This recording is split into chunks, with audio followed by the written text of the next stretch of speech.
Écrit l'histoire et après on fait le chemin. C'est comme ça que notre cerveau fonctionne.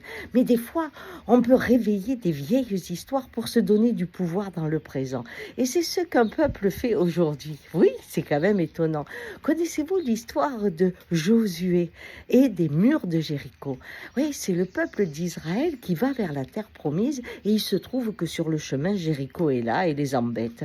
Alors, ils demandent à Dieu comment faire et ils vont tourner pendant 7 jours avec des trompettes très très très très forts jusqu'à ce que les murs s'effondrent, les murs de défense de Jéricho, et ils vont tuer tout le monde, et il est même ajouté jusqu'au dernier âne, sauf une famille qui a abrité des espions.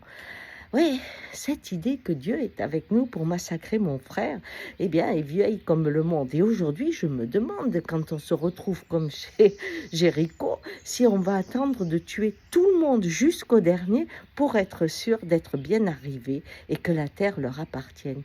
Cette vieille histoire nous fait pleurer aujourd'hui. Mais ce qu'il y a de plus terrible, c'est de penser que Dieu, qui serait le Père de tous, puisse prendre un fils pour taper l'autre. L'amour n'est pas ainsi. Et quand on fait de Dieu un notaire, quelqu'un qui donne des morceaux de terrain, on le ramène à une telle hauteur qu'on ne voit plus sa grandeur. Allez, bonne journée.